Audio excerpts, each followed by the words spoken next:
तारीख थी 15 मार्च 2023 जब मध्य प्रदेश में बड़े जोर शोर के साथ लगभग 13 लाख उम्मीदवार पटवारी भर्ती परीक्षा में शामिल हुए थे।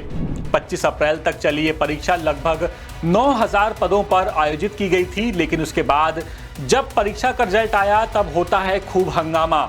आरोप लगते हैं कि पटवारी भर्ती में जमकर फर्जीवाड़ा हुआ। इसके बाद तत्कालीन मुख्यमंत्री शिवराज सिंह चौहान पटवारी भर्ती में हुए फर्जीवाड़े पर जांच बैठा देते हैं, क्योंकि चुनाव का समय था। ऐसे में सरकार स्टूडेंट्स की नाराजगी मोल लेना नहीं चाहती थी। हाई कोर्ट के रिटायर्ड जज जस्टिस राजेंद्र कुमार वर्मा मामले की जांच करते हैं और 30 जनवरी को जांच रिपोर्ट जीएडी यानी मध्य प्रदेश सामान्य प्रशासन विभाग को सौंप दी जाती है। फिर इसके बाद शुरू हुई मांग कि इस रिपोर्ट को सरकार सबके सामने लेकर के आए, लेकिन सरकार ने कहा कि रिपोर्ट घर घर जाकर नहीं दे सकते। आरटीआई यानी सूचना का अधिकार के तहत इस्तेमाल कीजिए और रिपोर्ट ले लीजिए। लेकिन अब इसी आरटीआई का जवाब देना सरकार और उसके कर्मचारी जरूरी नहीं समझ रहे हैं। जीएडी ने पटवारी जांच रिपोर्ट देने से साफ इनकार कर दिया है। दरअसल दास सूत्र को एक आरटीआई एक्टिविस्ट ने बताया कि उसने सूचना के अधिकार के तहत पटवारी जांच रिपोर्ट मांगी थी।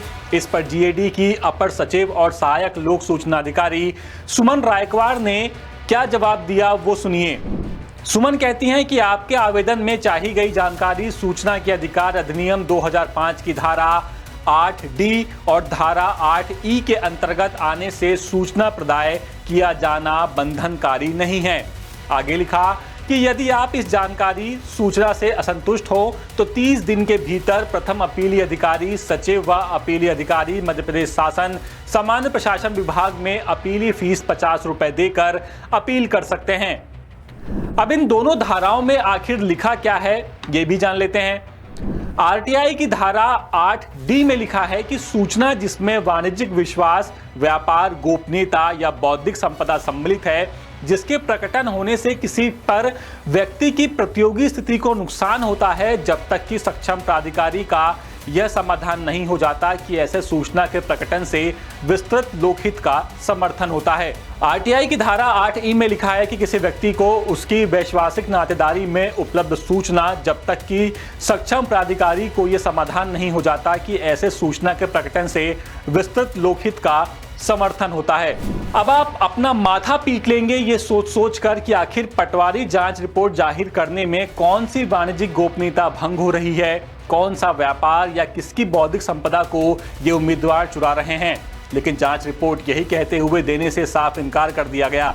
इसके पहले आपको याद होगा दास सूत्र ने ही ये खबर दिखाई थी कि वल्लभ भवन में जब आग लगी थी तब वहीं के एक बाबू ने ये कहा था कि पटवारी जांच रिपोर्ट आग में जल गई है, अभी इस रिपोर्ट को देना संभव नहीं है, आप एक बार फिर से आवेदन कर दीजिए। अब यहाँ सीएम मोहन यादव का वो बयान भी याद आता है जो एक मीडिया चैनल को इंटरव्यू देते वक्त वो कहते हैं कि पटवारी जांच रिपोर्ट कोई भी ले सकता है, हम घर घर जाकर तो इसे नहीं दे सकते। अब यहाँ सबसे बड़ा सवाल ये उठता है कि आखिर सरकार इस जांच रिपोर्ट को क्यों छिपा रही है, क्योंकि जीएडी को तो जांच रिपोर्ट सौंपी गई थी, उसमें लिखा था कि परीक्षा में कोई घोटाला ही नहीं हुआ। लेकिन ग्वालियर के एनआरआई कॉलेज से निकले 10 में से 60 टॉपर आज तक सामने नहीं आए।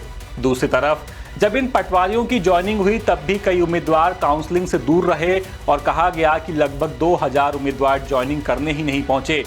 और इन सबके बीच कुछ सवाल जो आज भी सवाल बनकर रह गए हैं कि आखिर जब कोई घोटाला ही नहीं हुआ तो उम्मीदवारों ने ज्वाइनिंग क्यों नहीं की। जब कमेटी को 114 टॉपर्स एक ही सेंटर से निकलने पर कोई गड़बड़ी नहीं लगी तो फिर टॉपर्स मीडिया से क्यों बचते रहे।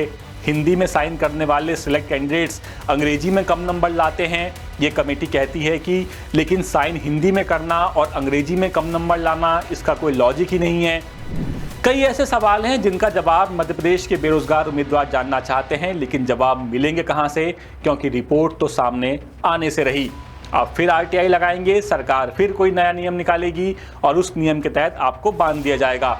और उस नियम की हिंदी भी इतनी कठिन लिखी होगी कि उसको समझते समझते आपका वक्त बीत जाएगा। ये खबर हम आप तक हमारे संवाददाता इंदौर से संजय गुप्ता की मदद से लेकर के आए थे। अपडेट्स के लिए आप बने रहिए दास सूत्र के साथ। नमस्कार।